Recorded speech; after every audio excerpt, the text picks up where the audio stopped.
Itu kenapa Syekh saya suruh saya berhenti bicara. Tunjukin aja, mereka bisa lihat. Kalau mereka belajar, mereka bisa lihat. Makanya Allah sebutkan itu sampai 23 kali. Afala ta'aqilun. Kenapa kamu tidak berpikir?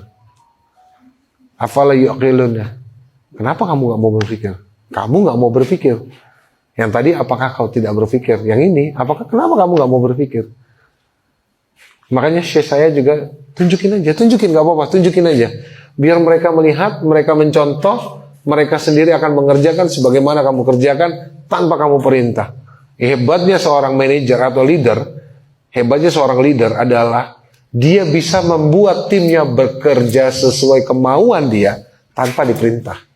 Beda sama manajer. Kalau manajer direction, direktur direction. Sekarang saya memang eksekutif director, tapi saya nggak pernah ngedirect anak buah saya untuk ngerjain apa.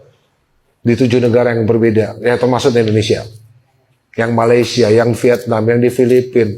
Nggak pernah saya ngedirect kayak ngasih benar-benar perintah mereka untuk ngapain. Tapi so far sudah 1 tahun lebih mereka nggak pernah bikin kesalahan. Dan proyek itu bertambah. Saya di kebun kopi saya, Bu, 3.000 orang, nggak pakai mandor, nggak pakai supervisor, nggak pakai manajer, nggak pakai kepala kebun, nggak pakai. Usman juga kan nggak pakai. Dan kalau dibilang sistemnya Usman itu belum teruji, salah.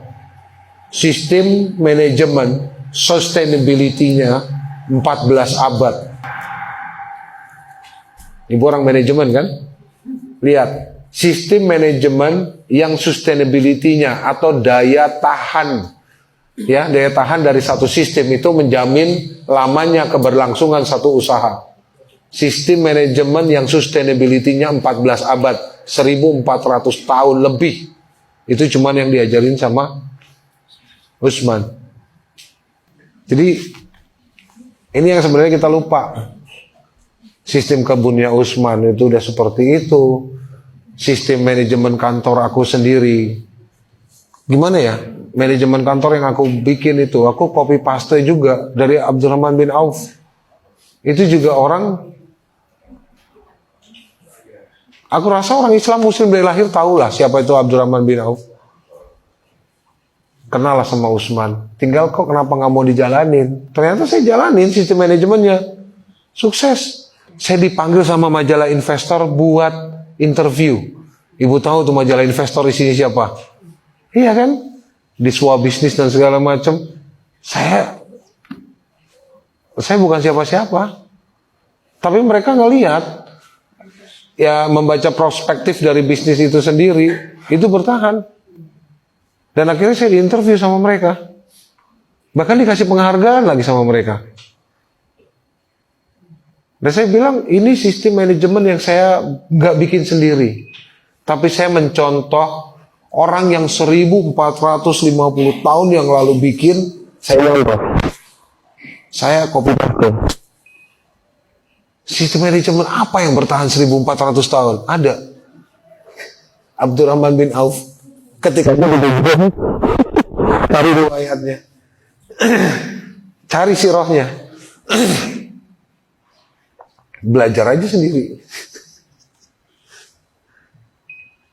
Ini makanya ini kenapa kita masih ada dan kenapa kita masih kuat. Pada saat pandemi orang, ya Allah Bu, gaji separoh.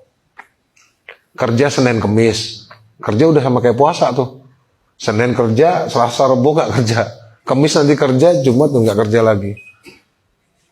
Ya, gaji dibayar separoh. THR ditiadakan.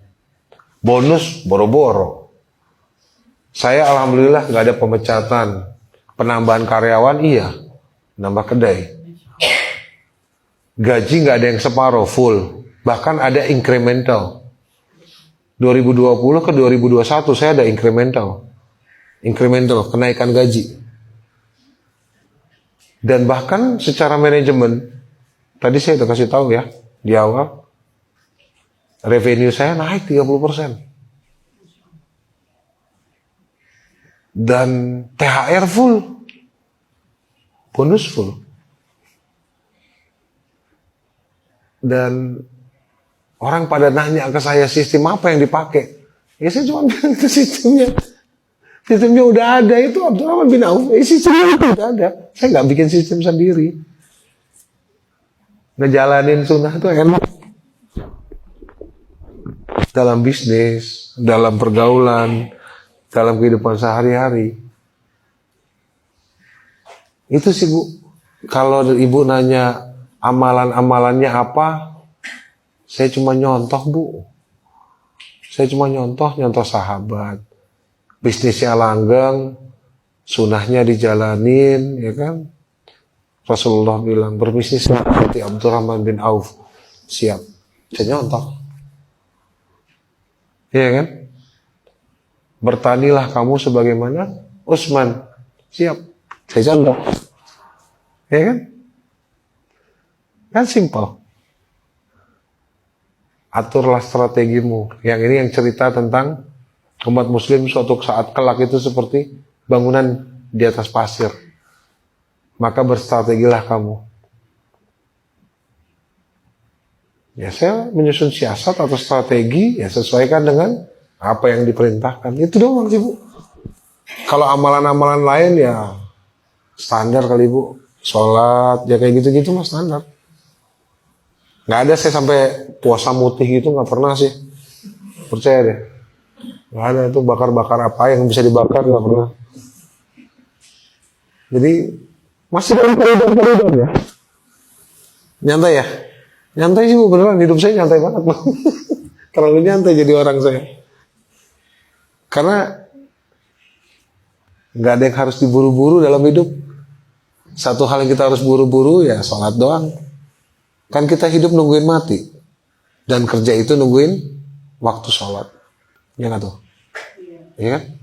Hidup nungguin mati. Kerja nungguin waktu sholat. Makanya saya di rumah bawa kafan, ada kafan. Saya di rumah ada kafan, lengkap. Anak baru lahir, kafan beliin. Tambah gede, gedein kafannya. Yang penting pas, dites dulu. Ada. Ini buat apa, Pi? Kalau lu mati, udah lipat lagi taruh. Nah, anak-anak juga terbiasa. Di antara hamba-hambaku yang cerdas adalah mereka yang mempersiapkan kematiannya dengan cara yang baik. Nah, ini kita pemulung amal nih.